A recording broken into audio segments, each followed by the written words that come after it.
I went camping alone last winter with my dog Roscoe, and it's something I'll never do again. I had taken a few days off work and wanted to get away from people.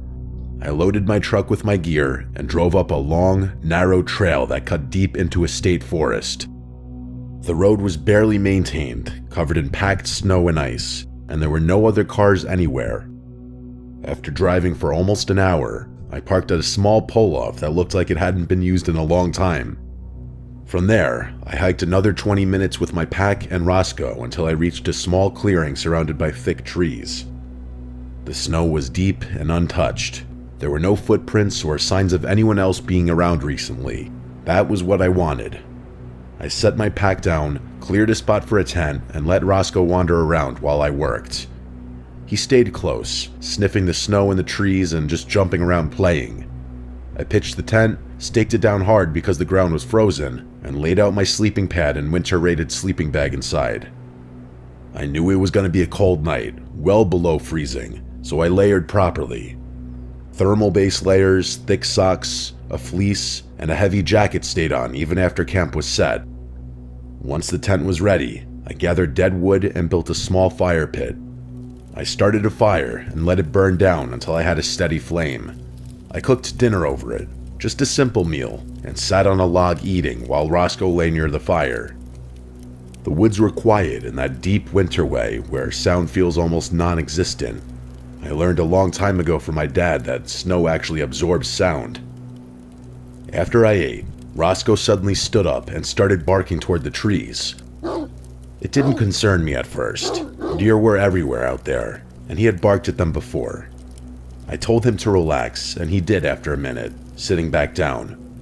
I checked the time and decided I'd stay up a bit longer by the fire before turning in. I always carried a handgun when camping in remote places, and it was holstered at my side like it always was. I felt fine at that point. About 20 minutes later, Roscoe started barking again, louder this time. Then I heard it too. Footsteps moving through the snow somewhere out in the woods.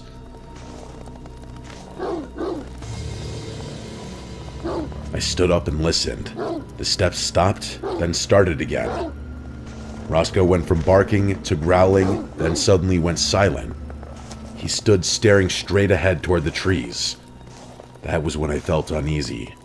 I followed his gaze and saw a shape at the edge of the tree line. Someone was standing there, half hidden in the darkness, just barely lit by the fire. I called out, saying that he scared me, and telling Roscoe it was okay. The figure didn't move at first. Then he stepped forward slightly, enough for me to see that it was a man. He asked what I was doing out there, that deep in the woods. His tone wasn't friendly. I told him I was just getting out into nature with my dog. He didn't respond right away. He just stood there watching me. I could feel the situation turning wrong. I told him calmly that I was armed. The man slightly laughed and said something about me threatening him instead of inviting him to join me, and asked where my hospitality was. Then he turned and walked back into the darkness, his footsteps fading into the woods. I stood there for a long time after that, staring at the trees. Roscoe stayed close to me. I didn't like any of it, but eventually I told myself he was gone. I put out the fire carefully, throwing snow on it and stirring the ashes until there was nothing left that could glow. I didn't want light drawing attention. I crawled into my tent and sealed it up. Inside, I did everything I could to stay warm. I laid my sleeping pad down to keep the cold ground from draining heat from my body. I stayed fully dressed, pulled on a knit hat, and cinched my sleeping bag tight around my shoulders. I kept a hand warmer near my core and another near my feet. Roscoe curled up next to me, his body heat helping more than anything. I lay there listening to the woods, or rather, the extreme silence. After a while, Roscoe started growling again. Then I heard what he was growling at. Footsteps in the snow. They stopped and Roscoe quieted, but his ears were still perked up. Then the footsteps started again, closer this time, and slower than before. They came right up to the tent and stopped. Roscoe began howling loudly. I whispered for him to stop, terrified of drawing attention. When he did stop, he went back to growling. Whoever it was just stood outside the tent. I could hear subtle movement, like the shift of weight in the snow. I had my gun in my hand now, but I didn't want to make threats. I didn't want to be forced to follow through with the threats. I've never actually shot anyone, and I don't think I have it in me to kill someone even in self-defense. Finally, I couldn't take it anymore. I cocked the gun and said clearly that I had a gun and that whoever was there needed to leave now. But realistically, who else could it have been besides that creepy guy from before? There was silence for a few seconds. Then I heard footsteps again, moving away from the tent. Slowly at first, then faster, before disappearing into the woods. I didn't unzip the tent to look out. I stayed frozen for hours. Roscoe stayed alert the entire time, which was the only reason I even felt remotely comfortable eventually nodding off. I certainly wouldn't have if I were alone. I barely slept, drifting off only in short bursts. When the sky finally began to lighten, I packed up as fast as I could at the crack of dawn. We hiked back to my truck and drove away. I never went back to that part of the woods again, and I never will. Creeps like that guy really make life scary sometimes, and remind you that you can never really let your guard down.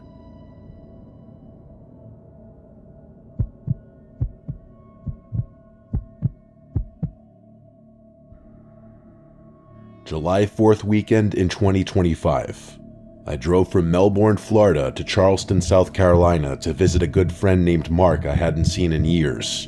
He was there on an internship for his law program and staying in a house in the city. I was visiting for the weekend and spending the night downstairs on a couch by some windows. After a smooth drive, I arrived in Charleston, and we played some pickleball before nightfall. When the night settled in, I went back downstairs to the couch by the windows that faced another apartment building and a small labyrinth of alleyways with an abandoned house across the street. The next day, after playing more pickleball in the morning and hanging out, we went to the main Charleston market. We walked through it and eventually came out near the docks by the water. That's when we saw him. A man in a wedding suit was shambling down the road near the water. He wore a crisp bow tie and clean dress shoes, and his suit looked freshly pressed. He had long black curly hair and a tan complexion. The market behind us was loud and busy, yet this man moved alone across the street with a slow, detached movement. He didn't notice us and seemed to be in his own world. If we crossed the street, we would have walked straight into him. Instinctively, I wanted to avoid him. I grabbed Mark by the arm and told him we were not crossing. We walked to the right, deeper into the city, and picked up our pace. He was moving slowly, so we created distance easily. I told Mark it was strange and that the guy didn't look homeless. His clothes were too clean, too crisp. Something about him felt wrong. Mark agreed. We kept walking for a while. A few streets later, on another busy stretch of Charleston, we looked toward a shop and saw him again. That same man, with the same shambling movement. He was far down the street, diagonal to us, moving at the same slow pace. Somehow, he caught up to us, even though there was no clear way he could have reached that spot without us seeing him. I pointed him out to Mark, and we both stared. It made no sense. He was in a completely different part of the city, but moving exactly the same way. We pushed it aside and kept exploring Charleston. The next day was July 4th, and that night we watched the fireworks on an island about 20 minutes from the city. By then, we had mostly forgotten about the man in the suit. We assumed he was just some strange person wandering around, but something about him set off alarm bells. It felt out of place, wrong. That night, we decided to go on a ghost tour, which we had already planned before the trip. It was my last night in Charleston on July 5th, and the city was packed. It was a busy Saturday night with crowds everywhere, lights pouring from restaurants, and that historical atmosphere Charleston has after sunset. We finished the ghost tour and walked through the main area of the city, filled with restaurants and nightlife. The street was crowded, and a particular wave of people was moving toward us, and quite fast. As this group approached, both Mark and I noticed something at the exact same moment. It was him. The same man in the same wedding suit, with the same bow tie and the same black curly hair, shambling in the middle of the crowd as if he had been placed there. He stood out instantly. His movement was completely different from everyone else. He didn't blend in. No one around him noticed him. Two people were walking right beside him, and he brushed between them without either of them reacting. He kept the same slow, unsettling pace while the entire crowd moved normally around him. He glanced at us for a brief second, and then continued forward. It was as if he was tied to the movement of the crowd without truly being part of it. Mark and I looked at each other in shock. It made no sense. He didn't belong there, and something in both of us recognized that immediately. We watched him move down the street until the crowd thinned out. When it did, we saw him clearly, still shambling, still moving at that same unnatural pace, disappearing into a darker side street until he turned a corner. We were quiet, not panicking, but deeply unsettled. The same man in the same suit appearing multiple times in different parts of the city, always shambling, always out of place. Both of us knew something was wrong. Later that night, we returned to the house. Mark went upstairs to his room, and I went downstairs to sleep. I shut the blinds and tried to settle in. At some point in the middle of the night, I woke up to a tap on the window. I froze. After a few moments, I forced myself to look. I lifted the blinds slightly and looked down the alley. At the far end, I saw the back of a man turning the corner. It was him again. He moved out of sight, but right before he disappeared, he looked back toward the window. I told Mark the next morning. I explained what I saw, and even he admitted that the entire experience was disturbing. He doesn't believe in anything paranormal, and he's extremely logical and grounded, but even he was shaken. As for me, I'm more spiritually sensitive, and this experience stayed with me, and I also know it's with Mark months later. We'll never forget that weekend. The man in the suit felt real and unreal at the same time. Something about all of it was off. I drove home to Florida on July 6th, and the image of him turning that corner has stayed with me ever since.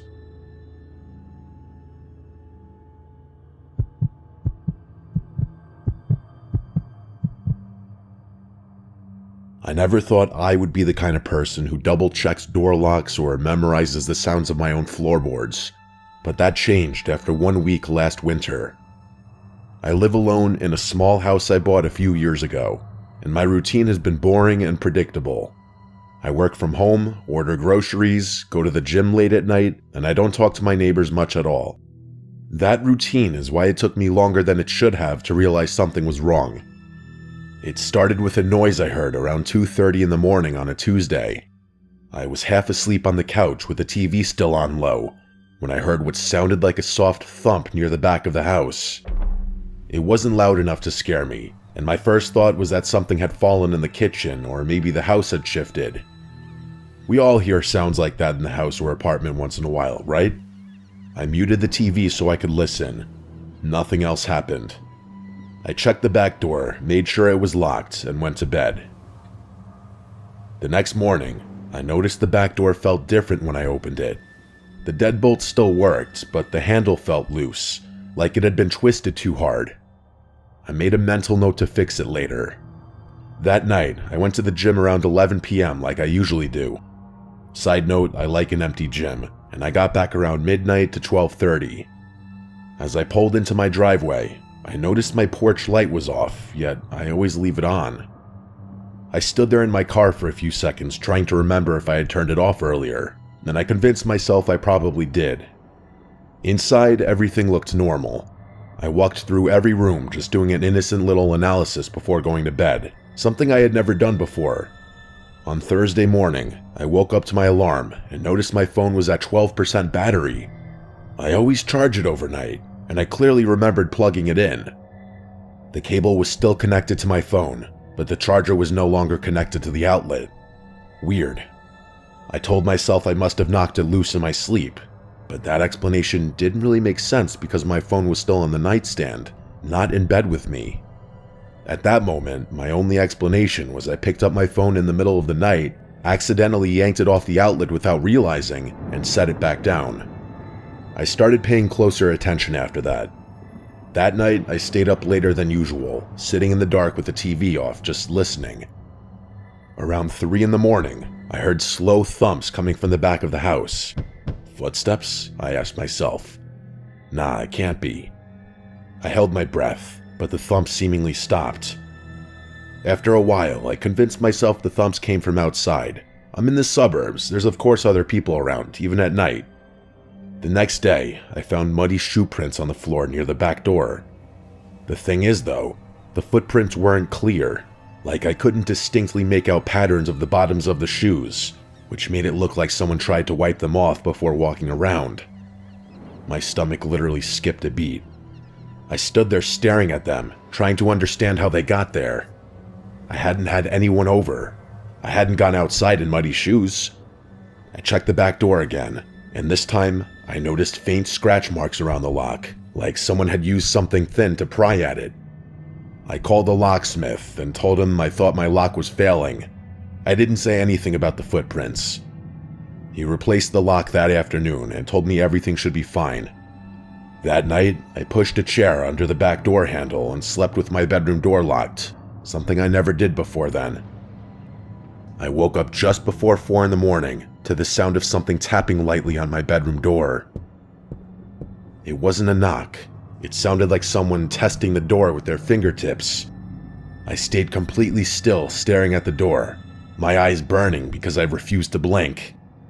The tapping stopped after a minute, and then I heard soft footsteps moving away. I didn't sleep after that. In the morning, the chair was still under the back door, but the back door itself was unlocked. The new lock wasn't damaged, it had just been turned, and that's when reality truly set in. I wasn't just imagining these things like I thought I was because I was tired. Someone had been inside my house while I was asleep and knew how to unlock the door from the inside. I called the police and tried to explain without sounding insane. They checked the house, looked around the yard, and told me there was no sign of forced entry. But yeah, that was kind of obvious given that I changed the lock. They suggested I might have unlocked the door myself without remembering. I knew that wasn't true, but there was nothing they could do either way. That night, I stayed awake with all the lights on and a kitchen knife on the table in front of me. Around 2 in the morning, I heard something from down in the basement. The basement door, which was just outside of the kitchen, was cracked open. I felt an overwhelming sense of dread wash over me. I stared down the hallway to the cracked open basement door.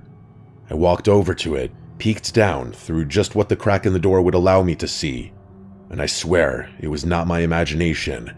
I saw either at the bottom of the stairs or maybe one of the bottommost steps, the outline of someone standing there. I don't know if they were looking up or not. When I realized what I was looking at, I slammed the door shut and sprinted out to my car. I sat in my car as I once again called 911. After police showed up a second time, they entered while I waited in one of their cars. They brought him out of the house in handcuffs a few minutes later. He was barefoot and wearing dark clothes that looked like they had been slept in. He didn't look at me once. I just don't think that he noticed me in the back of the car. They put him in the back of the other car and shut the door. I stayed outside while more officers went back in, and I refused to look at the guy in the back of the car. I was actually shaking. Even as I talked to the officers, I was stuttering in shock. It took longer than I expected for them to finish the rest of their search. When one of the officers finally came out, he asked how long I had lived there. I told him a few years. He nodded and wrote something down. He asked what time I usually went to the gym and which nights. I told him. He looked back at the house and told me they found food wrappers and bottled water behind the furnace in the basement, along with a phone charger plugged into an outlet down there. He said it looked like someone had been sleeping on the concrete using old insulation as padding. The man hadn't spoken a word to the officers. The main officer I was talking to told me the likely charges the man would be facing, but that ultimately it would be up to the district attorney. Eventually, they told me I could go back inside. It was days later that I was going through my camera roll to send my friend something when I found a very, very disturbing picture. At first, I had to process how a picture like this could be taken. It was a picture of me, in my bed, sleeping, taken at 3:11 a.m. It was the same night that I woke up in the morning to my phone being unplugged from the wall outlet. The nightmare became real all over again. I contacted the unit listed on the incident report, and they asked me to come in to digitally transfer the photo for supplemental evidence. I was told that with this photo, he'd likely be facing additional charges such as stalking or even being registered as a sex offender for life. All good things to hear. It doesn't save me, however, from the trauma I'll forever have to live with thinking back to this shit. I'll never be able to go down into a basement alone at night again in my life.